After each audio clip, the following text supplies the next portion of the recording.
Hello all, welcome back to my channel. It's me, Will Girling, sports and performance nutritionist, and today we're talking about fueling the commute. Let's roll that intro.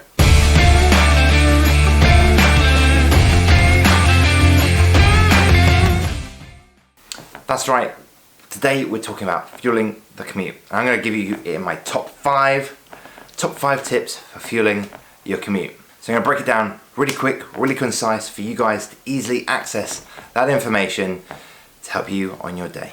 Tip number one, are you trying to get a session in or are you just getting to work? If you're just heading to work, then this kind of session can be fed or it can be fasted or carbohydrate restricted. Now, I did another video, link in the corner, about pre-exercise nutrition, but do you need to feed or not? Ultimately it comes down to, are there performance parameters? If yes, then you're feeding. If no, then you have the choice. And the choice is pretty much down to, did you have a good night's sleep? Are you feeling well? Do you have a tickle in the back of your throat? Is there any reason ultimately that you're a bit under the weather, a bit stressed and struggling? If the case is yes, then doing carbohydrate restricted exercise in any form increases cortisol response rate, which then further suppresses your immune system and opens you up to potential infection. This is something I talk about a lot on my channel in loads of other different videos, so check them out if you haven't. But think about it when you are doing this session, even if it's easy, even if you're just heading to work and doing nothing else, then do you need a snack or something before you go? Yes or no, ultimately it depends on how stressed you are, how good your sleep is, and if there's any reason that you may be potentially in a situation where you could get ill quite easily. Tip number two, if you are doing a performance-based ride on the way to work, that you have beautiful countryside for yourself. I'm jealous, first off, but you're having that ability to get to work and do some efforts on the way. Whether it's maybe there's some 5-minute efforts, maybe there's some start-stop sprints, maybe you've got the opportunity to do some 10-minute efforts and so on. Ultimately, there are performance parameters, which means, what do I always say? Fuel for the work required. And that's right, you need to be having some level of carbohydrate, around 20 to 75 grams, give or take, to help fuel that session and make sure that you are able to perform. What does that look like for you? Well, that'll look like something like a cereal bar, the endurance flapjack recipe on my website, link down below. It could be some fruit salad, toast, combination of those, fruit on, like banana on bread with some honey. It could be some fruit juice with just a slice of normal toast.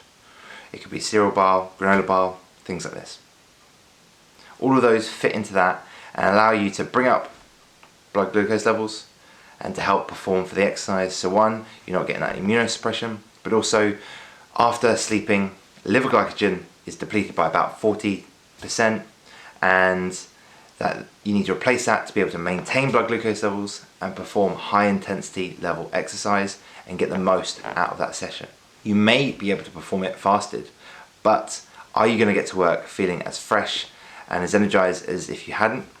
Are you going to be able to perform the efforts as well as if you hadn't? Because heart rate will increase if you are struggling. So it's just more worthwhile and helps you more with your goals if you fuel for it. Tip three, the carbohydrate choice. If you are going to take on carbohydrate before you go, opting for high glycemic index carbohydrates is what you want to go for. A quick Google will let you know more about that. But a quick Google will give you a list of those kinds of foods and what's high and what's low. The reason we opt for high GI carbohydrates is because it's going to bring blood glucose levels up quicker, which means that that's energy for you to access quicker. Now, generally, day to day, meal to meal, this doesn't matter too much. If you start combining fats and normal protein sources, like from meats and vegan sources, then it's going to slow down digestion and it doesn't matter that much.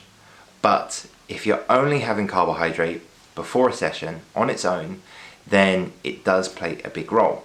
And going for slow digesting carbohydrates will not help you in performing for that early morning session. So opting for slow digesting carbohydrates early in the morning is not actually going to help you with that session as much as if you took something that's going to be rapidly increasing blood sugar levels to help you perform for the exercise you're about to do. Tip 4. Do you need protein? In this case, protein doesn't matter if you have it before or after, especially if it's under 90 minutes. If you're starting to do a commute that's longer than that, then I'd probably say having it before would be more worthwhile.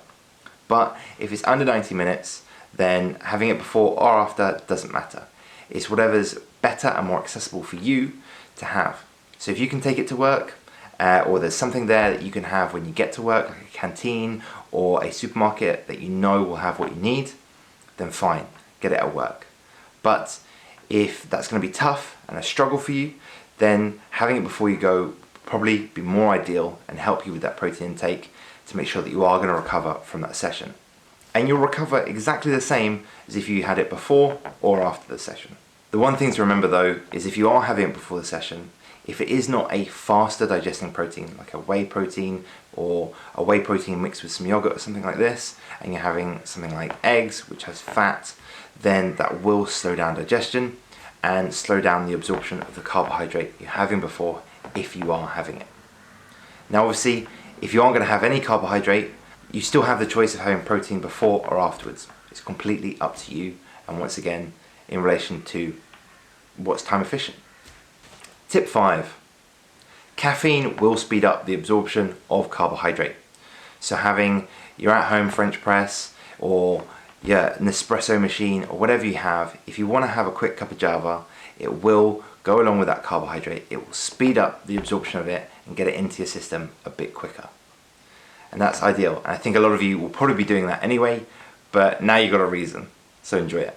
Now, if you're still not sure about what to have and your questions like, should I have this, should I have that, I'm still not really sure, what I'd say is drop a comment down below or click on the link in the description, head over to my free Facebook group page and jump into my live Q&A that's happening every Thursday now at 5:30 p.m. Greenwich Mean Time, and you get to talk to myself, ask as many questions as you want, and just get to engage with everyone else on that community. The community is growing, so do jump on that train, join in, and enjoy that community element as we all talk about nutrition and work towards your goals.